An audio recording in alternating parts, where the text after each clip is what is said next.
A client of mine read a book, one of my books, from Sydney to Melbourne, and then from Melbourne to Sydney, they finished it and contacted me, and that led to a boardroom presentation, which then led to a $360,000 3-year contract. So it's $360,000 by 3, all because they fell in love with the book, which means they fell in love with me.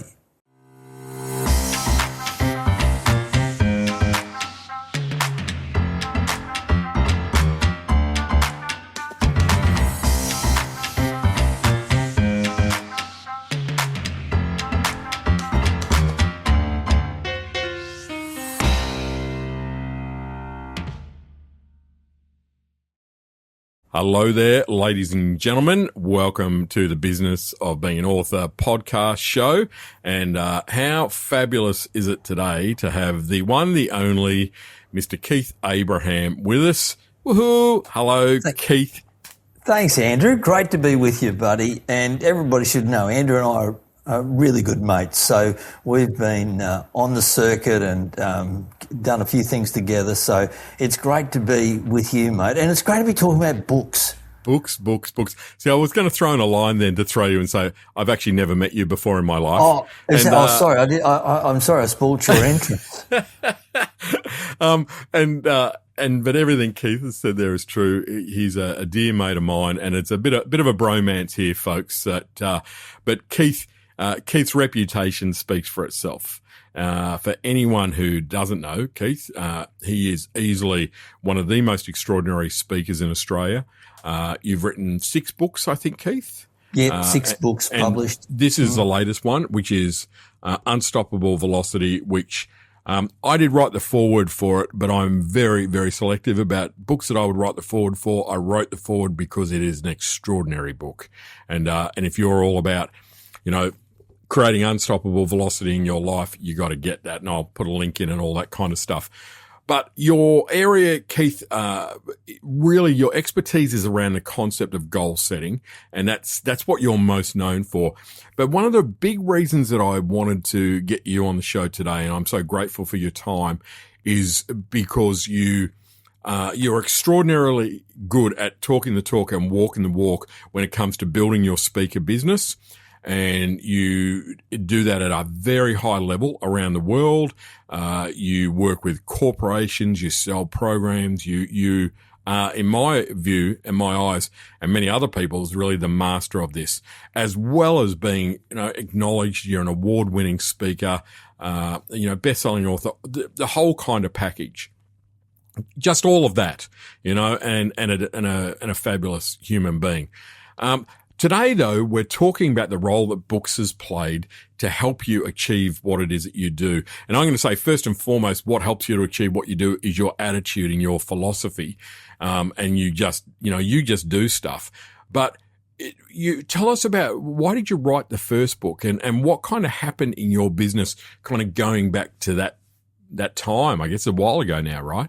Yeah, my first book was Creating Loyal, Profitable Customers, and at that point in time, I was, talking a lot about, the market was talking a lot about sales and service, and I grew up in that environment as a sales trainer, and there was a gap, Andrew, that nobody, people talked about how to find customers, and people talked about how to sell to customers, but people never talked about, really how to keep them. And so, and very few people spoke about loyalty, and the role a book played was credibility. Because for me, and somebody said this to me, hey, listen, if you wanted to lift your fee as a professional speaker, write a book. And so I went, okay, well, I'll write a book. And, my first book I self-published, and we did, 5 print runs, and we did, this was back in the day where, you didn't do print on demand. That wasn't, I've been a professional speaker now for 30 years. So this was, 28 years ago. And our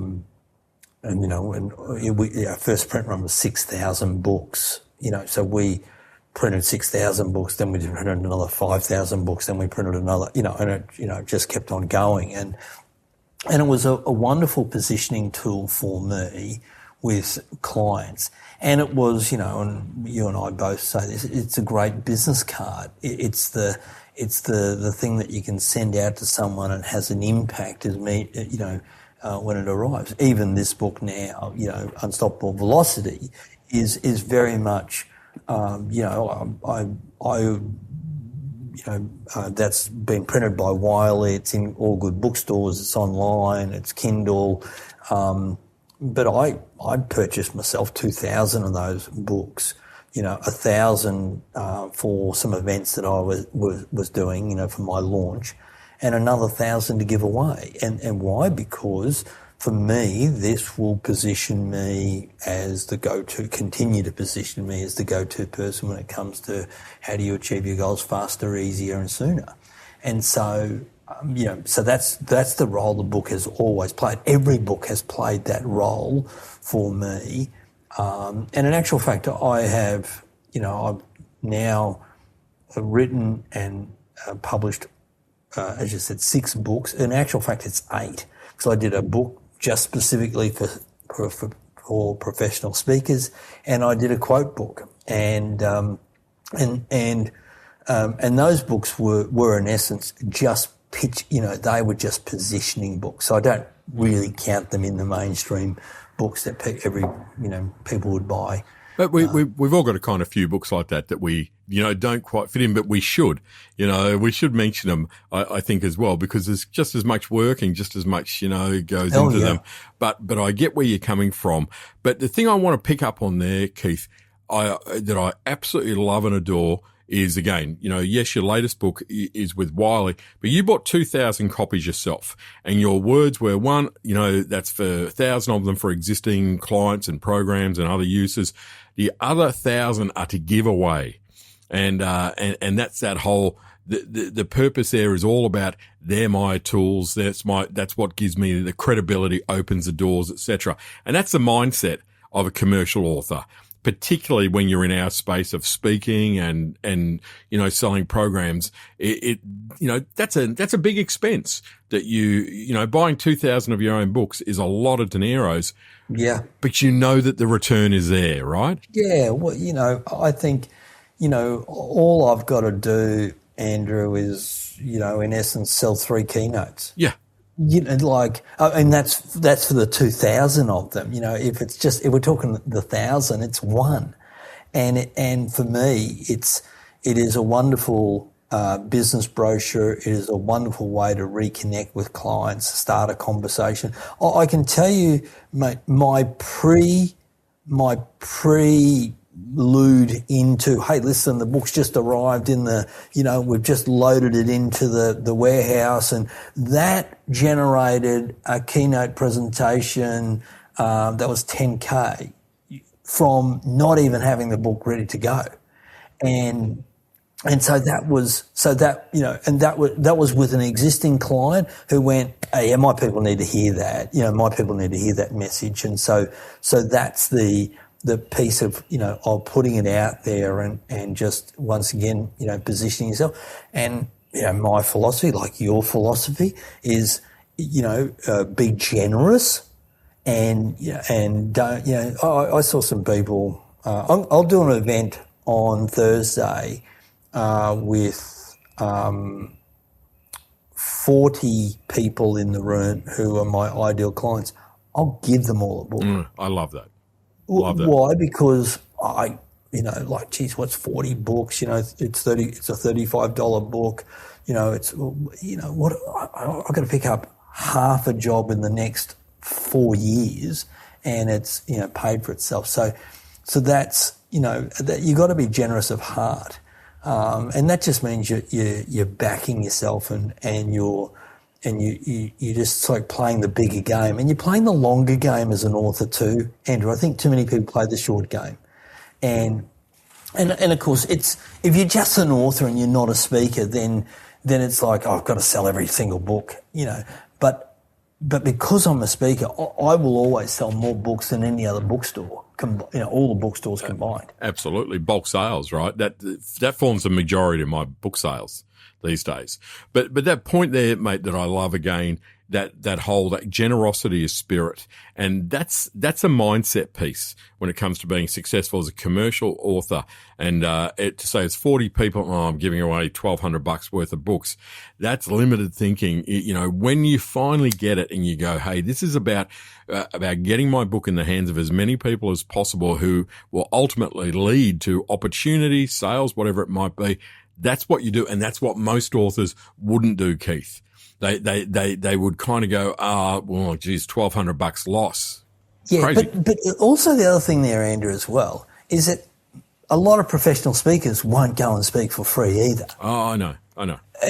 Because they go, my time's valuable, but I do at least 10 free presentations a year that are half are in what I call a profiling event. So I don't get paid a fee, but the ideal clients are in the room. And the other half are for community groups that I connect with, and I go, I don't need a fee from them. I want to add some value to them. If that generates some money for their organisation, association, or whatever it might, fabulous. And but once again, you got to be playing. I'm now 30 years like you. I'm a veteran of the industry, but I don't. I just said to you a minute ago. I feel like I'm just getting started. I feel like I've never been better on stage. I've never been healthier and fitter and all that. And rather than a whole stack of ideas for people, I'm providing phenomenal insights for people, to be able to help them achieve their goals faster, easier and sooner, and really just drill down into how people can bring the best version of themselves out. How do they have, how do they identify, where's the abundance they're seeking in their life? How do they accelerate, to be able to become the person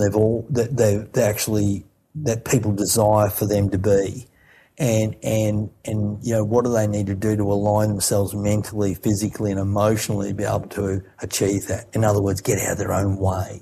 So and that's the piece of the puzzle around the book, that people can take a piece of you away and continue the learning. Yeah, great. Mate, a question there. Did writing books for you change the way you saw yourself professionally? Even with the latest one, from being a speaker who delivers a message perhaps to being a thought leader with IP and associated, that something is different once you've got a book to back up what you're doing? Yeah, there's a high degree of personal belief in yourself, and then there's the professional credibility in the marketplace, and then the beautiful things that happen when people give you the feedback around the book. That geez, this is really it's really had an impact on me, and it's those types of messages that continue to endorse you and fuel you. Not your ego, but fuel your heart to be able to go, I'm on the right pathway here. I need to double down on doing what I'm doing now, and really be a lot more heart-centric. For me, it'd be a lot more heart-centric around what's the message that I want to deliver for the impact I want to create. Nice. I think that shift is so important to get that confidence and that belief in yourself. But it's definitely, I've certainly felt, I've been an author for such a long time. I can't really remember what it was like before in some respects, but I know that credibility piece that you have is extraordinary. You just generally got to make the mental leap yourself, because you don't feel any different. Once you've written a book or before, you're the same person before and after, but other people see you differently. And that's the interesting kind of piece. And that's one of the things I'd like to lead to. Why I really wanted to chat to you as well, Keith, is because I think you're one of the few people who I know who really does a lot of work in the big end of town. And you have over many years, big programs. We're talking hundreds of thousands of dollars, millions of dollars worth of programs for organizations around the world. And I guess, we talk about a book giving you credibility, and it's, you give it to someone, for a coaching client, etc., even maybe for a smaller organization doing a speaking job. But do you feel that your books heighten the credibility pathway for you with larger corporations? Is it as significant when you're trying to pitch a, initial client, a bigger program or a starting that relationship? The books have sped up the credibility? Yeah, it certainly does. People think, the larger corporates might not be interested in that because, there's lots of people out there that are, I've self-published and I've also published with an author. So there's no difference in the end user. If the book is great, the book is great. It doesn't matter if it's self-published or through a publisher.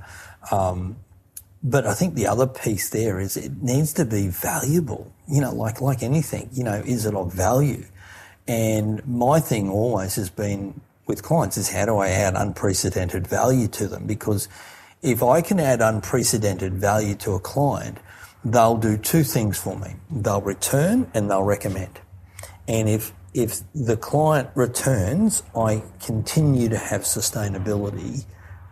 If the client recommends, I have growth and profitability.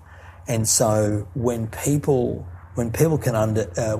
sort of in the corporate world can see that this is not just somebody's belted out a book with AI, that there's actually, it's well researched, it's well put together, it's well designed.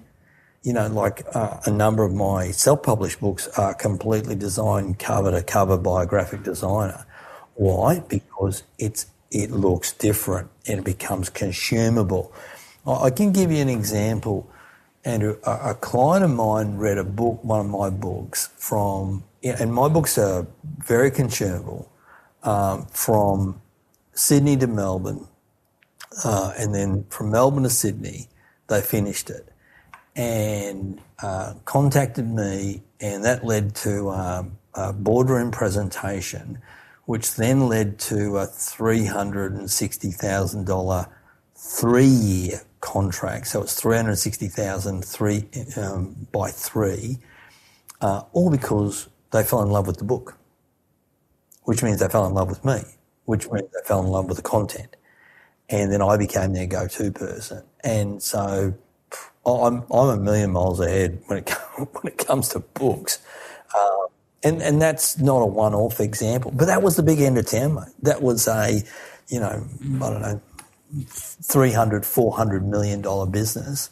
And that was the director of distribution and sales for that insurance business. And that was the big end of town. So, Very interesting, isn't it? Because I think, again, a lot of people, maybe in the speaker or space, have not really done a lot of work in that bigger end of town for larger corporates and probably feel a little bit daunted by it, or maybe even feel that the book is almost a bit little to be sending the CEO or whoever it might be, a copy of your book. I found it to be the exact opposite.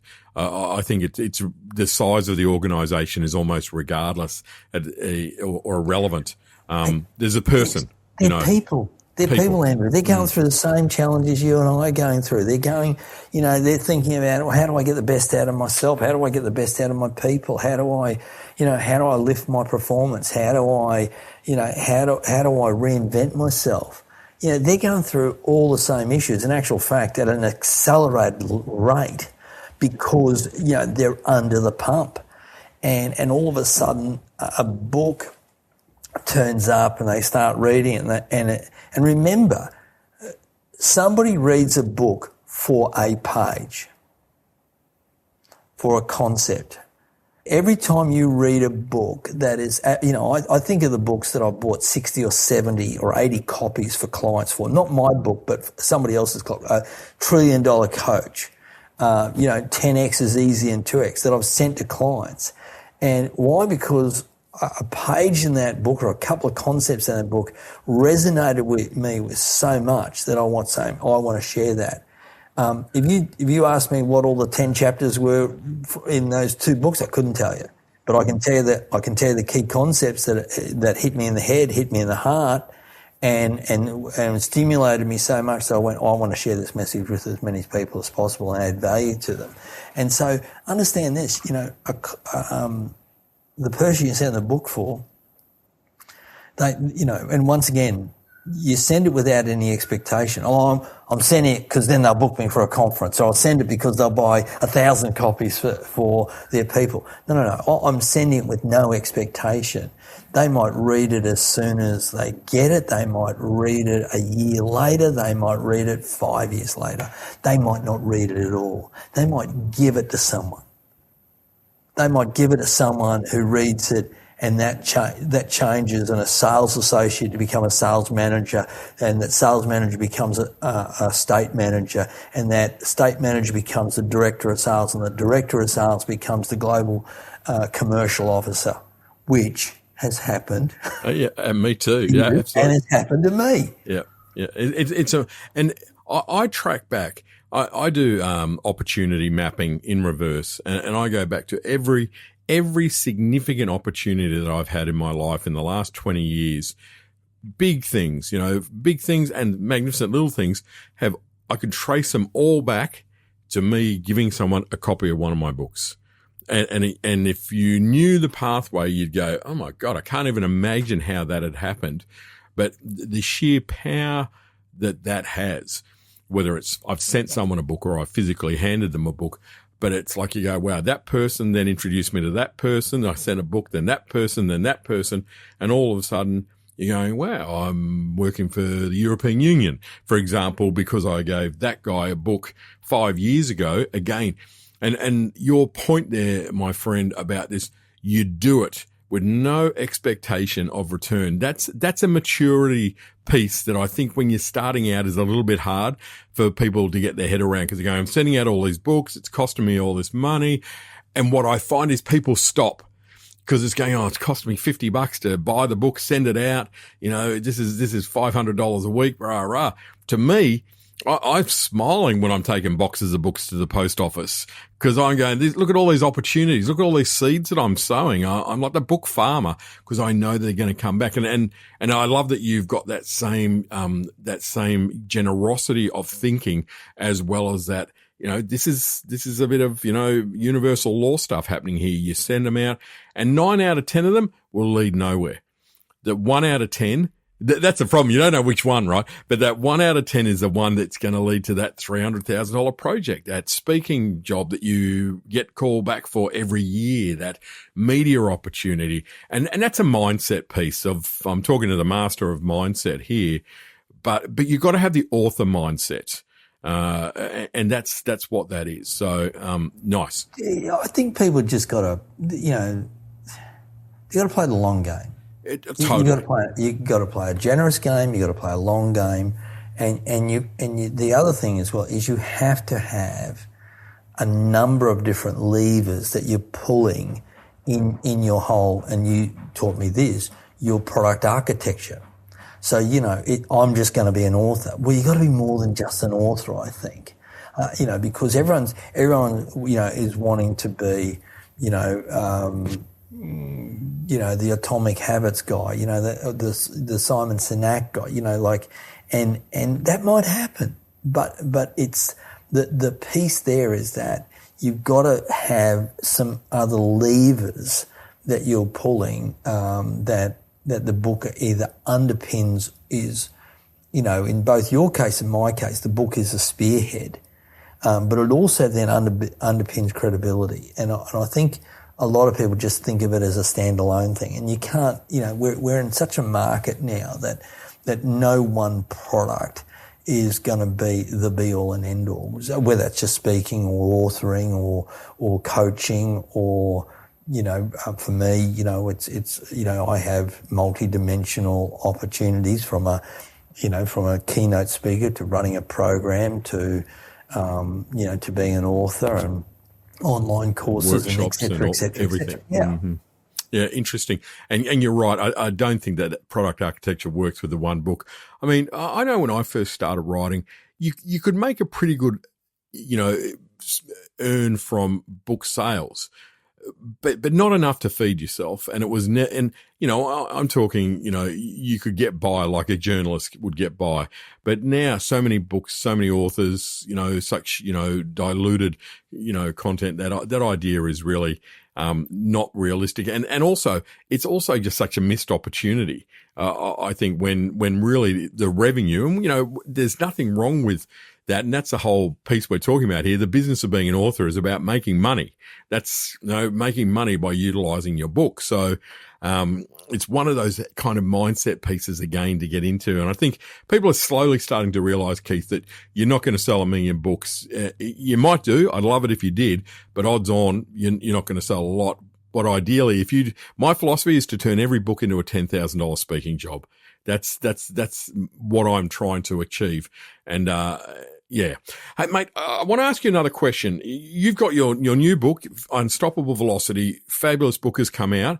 What does that look like for you as a amazingly seasoned speaker and author? Like, for people that are listening or watching this, that maybe, you know, they haven't done a book launch and they're not even really sure about, well, what do you do? I've got 2,000 books have arrived in the garage, and what do I do now? Like, what does that look like for you, the rolling out of all of that?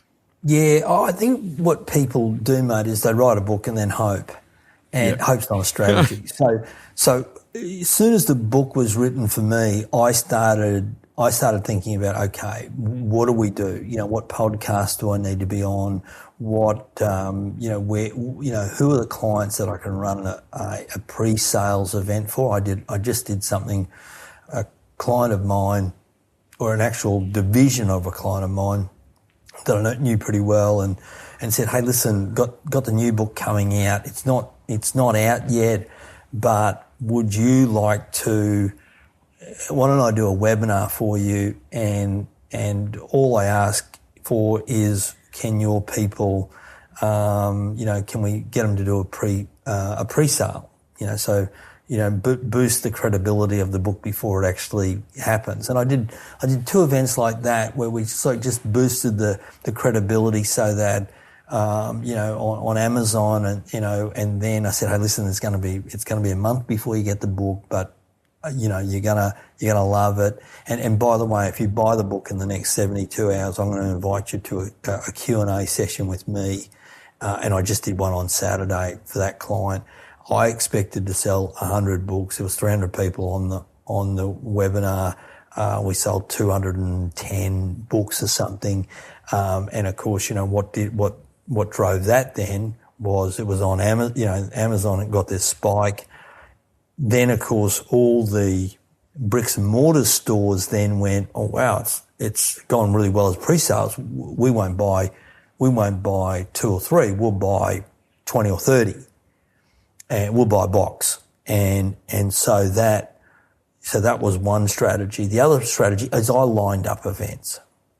I just lined up events where I'm launching the book. In actual fact, the one event that I lined up was a conference, which I got paid to present at.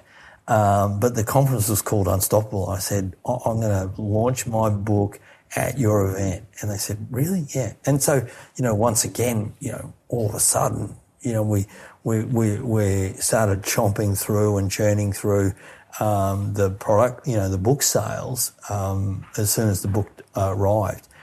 But people have got to be really proactive in going, okay, what do we need to do to get it out there? You know, and I've been travelling around the last few weeks, and so I've been in Melbourne and Hobart, and I've been through airports, and I've been in Perth, and I've been on the Gold Coast and Sunshine Coast, and so I've been in a lot of airports and bookstores around the place, and I go and look for my book, and I go and talk to the store owner and you know, the manager, and say, can I sign, you know, I'm the author of this book, can I sign that? And I had my team create a little sign by the author sticker to whack on there, and I just signed books and did a little social media post and just let people know where the book was, and so I've just been really, you know, I've just really doubled down and been exceptionally focused on, you know, this is, I'm either doing a social media post that incorporates every other social media post.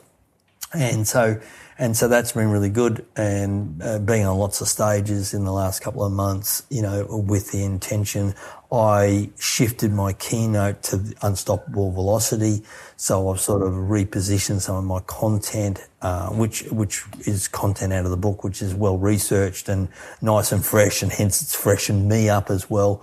So I've done that, and I've done a postcard version of the I've done a postcard of the cover, and I've been writing all my handwritten notes on that and sending that with the book out to clients and prospects.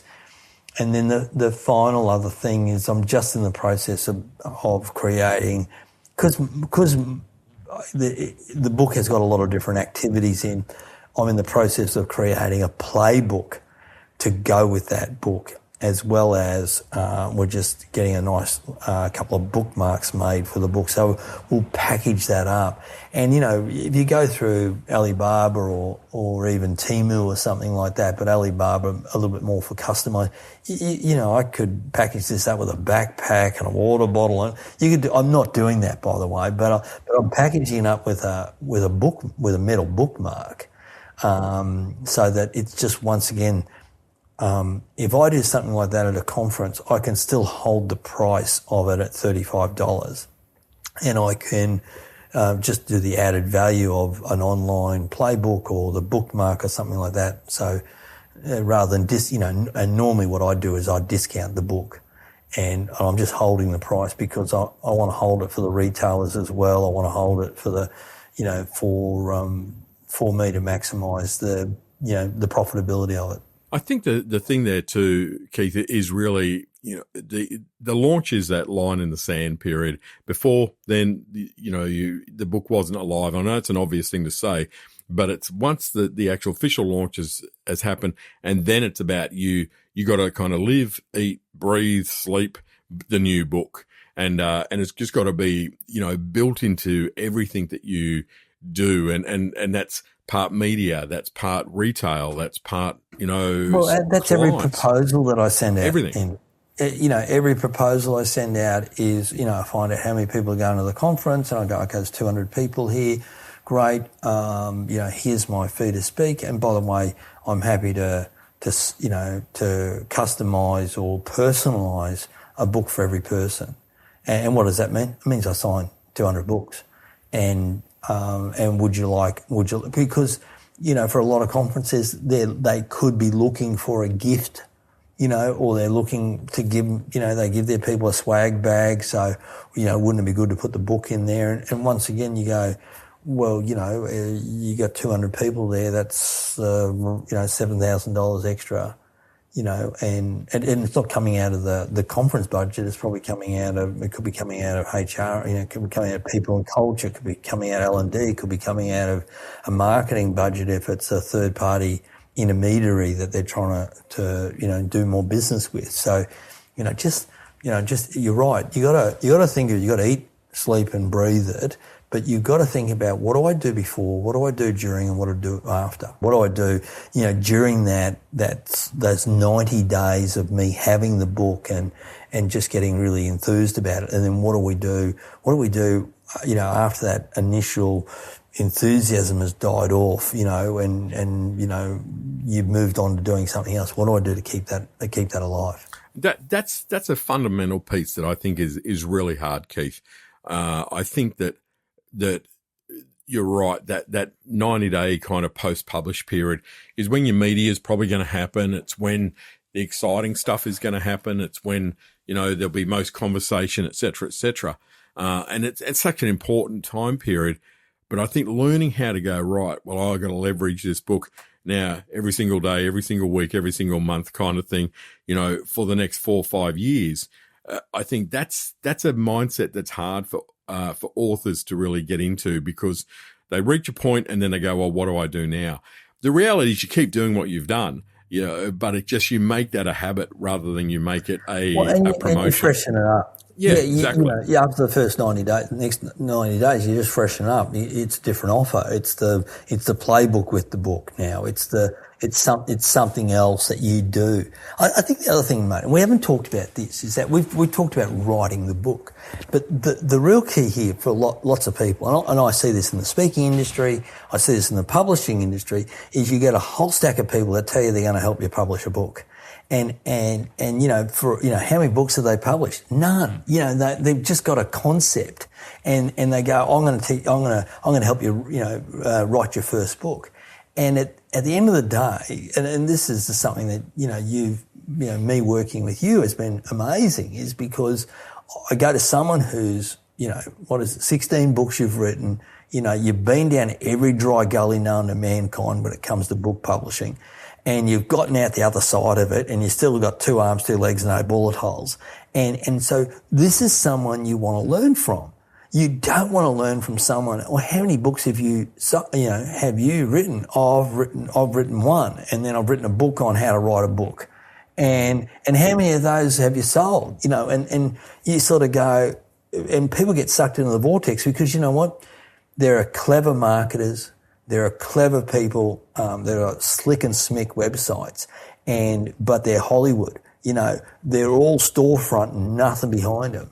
And I think this is the one thing that if somebody's listening to this podcast and is thinking about writing a book or has written a book and it hasn't shot the lights out, then you've got to work with someone like Andrew. And I say this to all of my speaker mates, and they go, well, I want to write a book. Great, talk to Andrew Griffith. Well, why?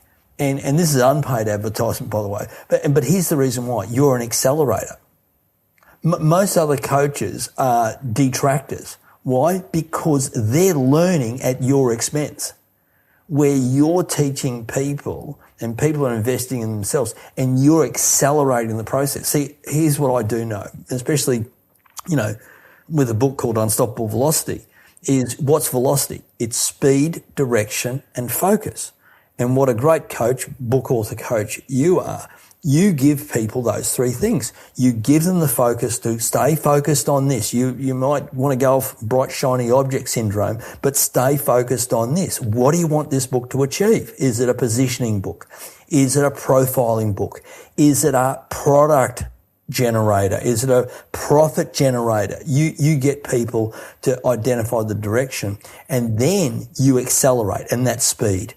And the velocity piece is, how do I go from point A to point B faster, easier, sooner? Because most other people who think that this person is a great coach they are slower, harder, and never. And you know the stories, mate, and I know people have thrown cash at people and and they've gotten a crappy product at the end of it, if anything. No, thank you, mate. That means a lot to me, Keith. And it's, thank you. It's something that I treat very seriously, and it's something that's so important to me as well, because I know I see the end result of really shitty books that are never going to achieve the result because the poor author's been given bad advice, paid a lot of money for it, and you go, get it right. And, you and I sit here as examples of it. You get it right, you build a career with the books. Like, where would you, how much harder would your journey have been without the books? I shudder to think, right? Yeah. I mean, I just sort of go, one client read one book and $1 million later, so there's $1 million less. So, I just think that you got to get people to just understand the real value and the impact of it. So, mate, I wouldn't want to think about it, only because I just think to be perfectly honest, mate, I'd be still probably a $5,000 or $6,000 speaker. Now the book hasn't made me a $10,000 speaker. Reps have, repetition has, doing the work, 30 years of it. But if I'm not getting booked, because I don't have a book, then I'm a lot poorer, both professionally and personally. Yeah, well, mate, that's a great spot to finish on. And thank you for your honesty and your openness and your generosity. Folks, look, Keith is the real deal. You got to connect with him, keithabraham.com. I'll put the links and all the other bits and pieces here, of course, as the usual podcasty thing goes. But I'm extraordinarily grateful to you for your insights. And again, generosity is spirit. Keith sharing how he does what he does, why he's been successful. And if you're looking for a role model in the speaking space, in the authoring space, Keith is one of those people who you're incredibly generous in helping others. And, but just, even stalk him, be a fly on the wall. He's used to it, peer into his bedroom at night, all those usual kind of things. But just look at how Keith does what he does. And he is a masterclass in building a thought leadership style of business, around credibility, around never ending, desire to get better at your craft. Like you and I have these conversations so regularly about, you've been doing this for a long time as a speaker. You're not going, oh yeah, I've got my keynote, rah. It's how do I do that better? I'm thinking about doing this. I want to be more energetic on the stage, or I want to do this, when at a stage where many people are kind of, starting to ring it in. And I love and admire that about you, and that's why you're one of my role models, Keith, in all of this. So, mate, thank you, folks. Unstoppable Velocity is just one of Keith's. Get any of Keith's books. I like Focus. that was a book that I Focus first is a great book. Came across, and I've still got it somewhere. And I know that every once in a while I come across it, sit down and kind of flick through and go, this is a great book. But thank you very much for your time and your friendship and your wonderful, just Keith Abraham-isms. You make me smile and you make me happy, and I appreciate you being on the show, mate, so much. Thanks, buddy. I appreciate the opportunity, and all the best with your podcast, mate. It's something that's well and truly needed in the marketplace to give people that a clear line of sight to what they're really trying to achieve, and not to go down the dry gullies and take all the detours that you and I have had as authors and as speakers. Thank you, mate. I appreciate it. Talk to you soon. Cheers, mate. Bye. Bye. Thanks, folks. Look forward to the next episode.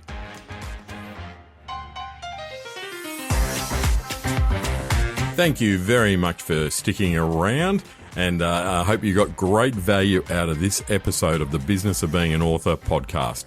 Now, I'd also like to say that, of course, there is a book out called The Business of Being an Author, and it's all about the things that we're covering on the podcast, and I think it's perfect for any of you who are aspiring authors ready to really leverage that book.